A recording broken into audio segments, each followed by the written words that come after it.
حضرت عبداللہ ابن عمر رضی اللہ تعالیٰ عنہ بیمار ہو گئے، شدید علیل تھے، طبیعت مبارک میں کمزوری آ گئی، کچھ کھانے کو دل نہیں کرتا تھا، گھر والے بار بار کہتے کچھ کھا لیجئے کچھ کھا لیجئے، نہیں کھاتے تھے۔ بالآخر حضرت نافع آپ کے غلام تھے، ان سے کہنے لگے کہیں سے مچھلی مل جائے نا تھوڑی سی، میں کھاؤں گا۔ تو کہتے ہیں میں سارے مدینے میں ڈھونڈتا رہا، مچھلی نہ ملی، اگلے دن بھی ڈھونڈی تو نہ ملی، تیسرے دن بھی ڈھونڈی تو نہ ملی، تو فرمانے لگے یار بس چھوٹی سی خواہش ہے، کوئی فرض نہیں ملتی تو رہنے دے۔ کہتے ہیں چوتھے دن مچھلی مل گئی، میں 1.5 دینار کی مچھلی لا کے حضرت عبداللہ ابن عمر رضی اللہ تعالیٰ عنہ کے سامنے جو مچھلی رکھی تو آپ نے لقمہ روٹی کا توڑا تھا، مچھلی کو لگانے لگے کہ دروازے پہ فقیر نے آ کے آواز دی کچھ کھانے کو دو۔ تو حضرت عبداللہ ابن عمر نے روک لیا اور ہنسے۔ کئی دفعہ دے ہم بھی دیتے ہیں پر ہمارا چہرہ دیکھنے والا ہوتا ہے، اتنے ہم غصے میں ہوتے ہیں، دے دیتے ہیں، لیکن جو تھلوٹیں ہوتی ہیں نا چہرے والی وہ گنی نہیں جاتی۔ ہنسے، فرمایا دیکھو میرا اللہ کتنا کریم ہے، وہ مجھے بچانا چاہتا ہے، اٹھا بار دیا جا کے۔ تو خادم اب حکم کا پابند تھا، وہ لیت اللہ تو کر نہیں سکتا تھا، وہ گیا اور جا کے دے آیا۔ فقیر جب سارے محلے سے آٹا اکٹھا کر لیتے ہیں تو پھر ایک جگہ جا کے بیچتے بھی ہیں۔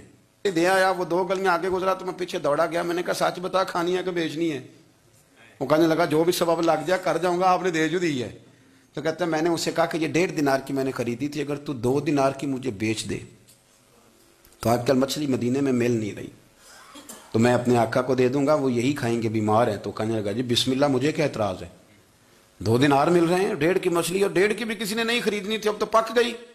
فرماتے میں نے 2 دینار اس کو تھمائے، وہ مچھلی اس سے خریدی اور خرید کر کے میں لا کے حضرت عبداللہ ابن عمر کے سامنے دوبارہ رکھی۔ تو فرمایا یہ کیسے آ گئی؟ میں نے کہا حضور 1.5 کی خریدی تھی اور پھر فقیر کو دے دی، اب اسی سے میں 2 دینار کی خرید کے لایا ہوں، آپ قبول فرمائیں۔ تو فرمانے لگے تم نے اچھا نہیں کیا، اب اس طرح کرو 2 دینار بھی اسے دیا اور مچھلی بھی واپس دیا۔ عرض کی حضور کیوں؟ فرمایا تم نے قرآن نہیں پڑھا؟ حضور پڑھا ہے۔ فرمایا رب فرماتا ہے لن تنالوا البر حتى تنفقوا مما تحبون، تم بھلائی کو اس وقت پہنچو گے جب اپنی پیاری چیز راہ خدا میں خرچ کرو گے۔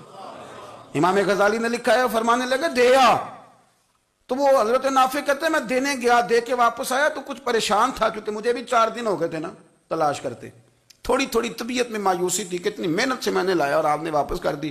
تو حضرت عبداللہ ابن عمر نے مجھے قریب بٹھایا، پھر مجھے تھپکی دی، فرمانے لگے پتر میں نے ویسے بھی کبھی جھوٹ نہیں بولا اور آج کل تو میں ویسے ہی بیمار ہوں، ٹائم ہی نہیں، وقت ہی نہیں، موقع ہی نہیں جھوٹ بولنے کا، میں تجھے سچ بتاؤں مجھے مچھلی کھا کے اتنا سکون نہیں ہونا تھا جتنی اللہ کے راستے میں خیرات کھا کے مجھے سکون ہوا۔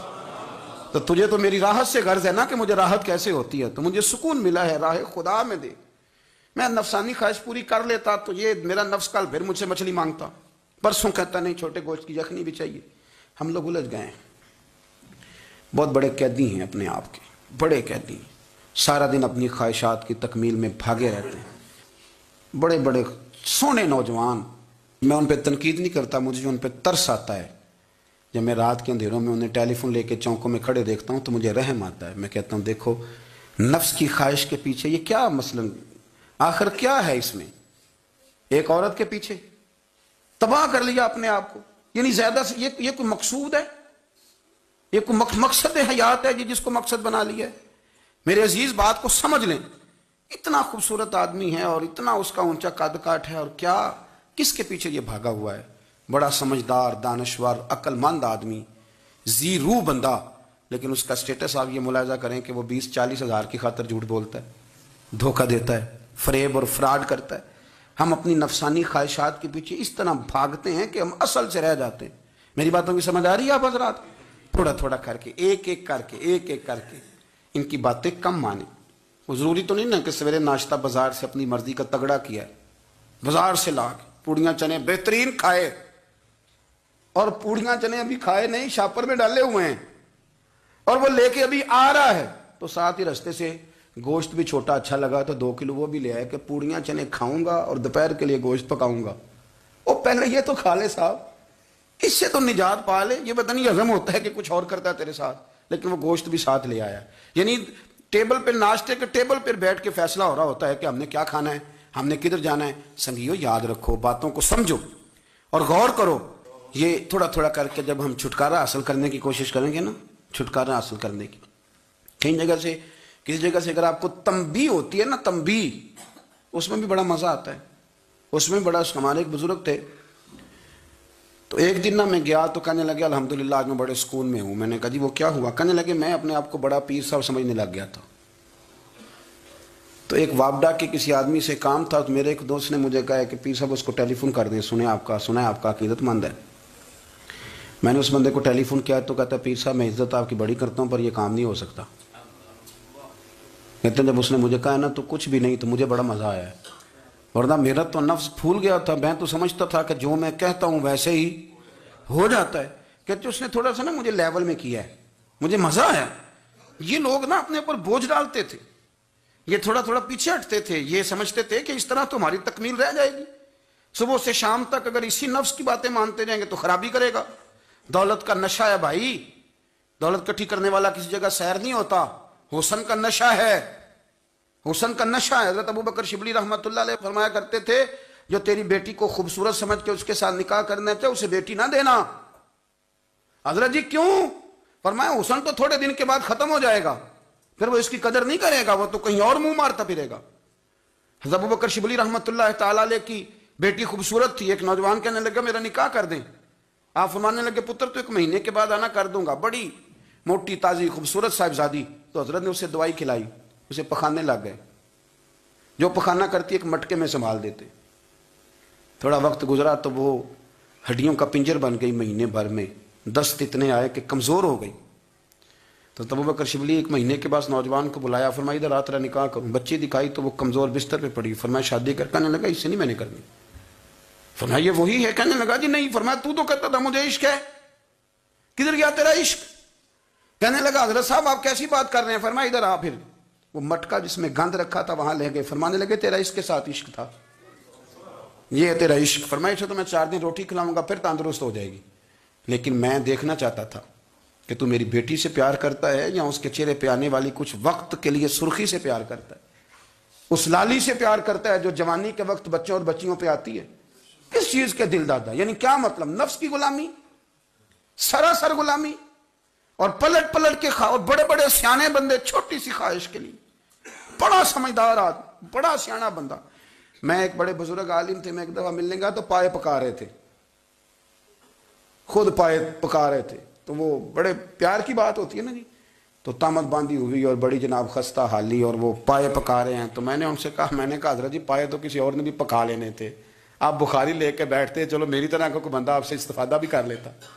اب پائے آپ لائیں گے، پھر پکائیں گے، پھر آپ کھائیں گے، تو یہ تو 24 گھنٹے آپ کسی کام میں گزر جائیں گے. تو یہ ایک چھوٹی سی خواہش کے لیے. میں کسی چیز کو حرام نہیں کہہ رہا، قرآن پاک کی جو آیت پڑھی ہے صرف اس کی تفسیر آپ کے سامنے عرض کر رہا ہوں. ہماری خواہشات ماں پالتی ہے، آپ کو نہیں پتا کتنے دکھ سہتی ہے. میں ان ماؤں کو جانتا ہوں جو بیٹے کے حصوں کی مار بھی اس کے ابے سے کھاتی ہیں، مار کھاتی ہیں. وہ ایک خاتون ہے، ایک کان سے سنتا نہیں، میرے پاس ایک دفعہ آئی، کہنے لگی 60 لگ گئی سی، کوئی دعا کر دیں یا کوئی وظیفہ پر. ڈاکٹر کہتے ہیں ٹھیک نہیں ہو سکتے. میں نے کہا باجی صحیح بتاؤ مسئلہ کیا ہے؟ کہنے نہیں کچھ بھی نہیں، مسئلہ کیا ہونا ہے، پتر غلط نکل آیا ہے، اس کا باپ روز مارتا ہے. میں آگے گئی ہوں تو اس نے ایک تھپڑ میرے کان پہ مار دیا، تو پردہ پھٹ گیا. مائیں مار کھاتی ہیں، لیکن وہ پتر جس کو بڑی محنت سے پالا ہے وہ جوان ہوتا ہے تو اماں سے کہتا ہے تجھے چھوڑ دینا ہے، پر جس لڑکی سے میرا ٹیلی فون پہ رابطہ ہے اسے نہیں میں نے چھوڑنا، وہ نہیں چھوڑ سکتی.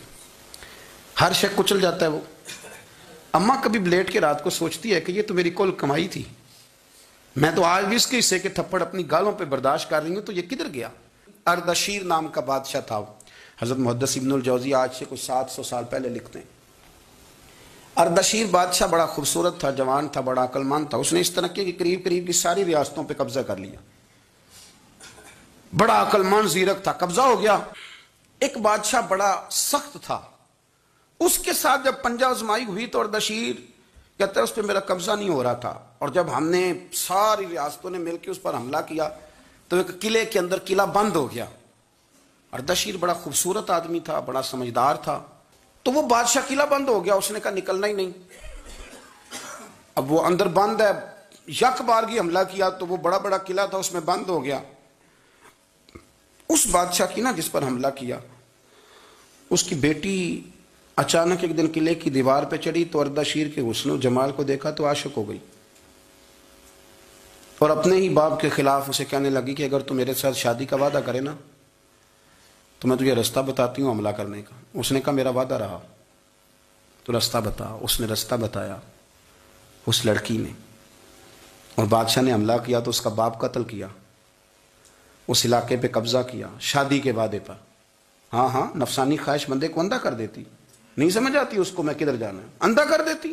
حملہ کیا، اور جب اس لڑکی کو لے کے آیا نا اپنے محل میں، تو پہلے دن شادی کی پہلی رات تھی، تو بستر بچھایا کنیز نے، تو وہ کبھی کروٹ ادھر بدلتی کبھی ادھر بدلتی، تو بادشاہ کہنے لگا کیا ہے؟ کہنے لگی بستر میں کچھ ہے، مجھے تکلیف دے رہی۔ اس نے چراغ جلائے اور جب بستر اٹھایا تو ایک اتنا سا دھاگا نکلا۔ دھاگے سے عموماً تکلیف نہیں ہوتی، تو اس نے کہا تو اتنی نرم و نازک ہے کہ دھاگا؟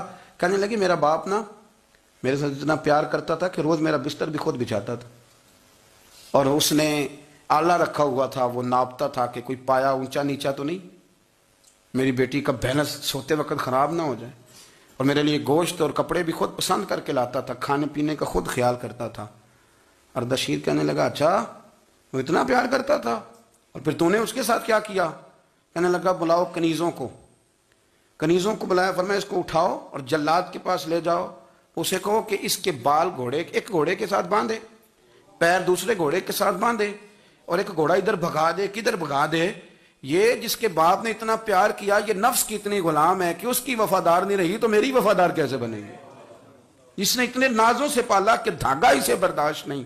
او یارو، یاد رکھو، اگر نفس کی غلامی کرو اور بڑے بڑے وفاداروں کو چھوڑ کے غلامی کرو تو پھر کہو وفادار مل جائیں، کوئی بول اب لڑا نہ بول بیٹھی ہوں دے خسم ناراض بڑ بولیاں دے، کہاں سر کھائے تے بول بول ٹھنڈ پائے، بڑے فرق نہیں سجنا بولیاں دے، جڑیاں خسماں دی وچ رضا وسن، بھاگ جاگ جاندے انہاں گولیاں دے، آپ ادلیاں نو سردار پین تکے تے شرما والیاں نو چوٹے ڈولیاں دے۔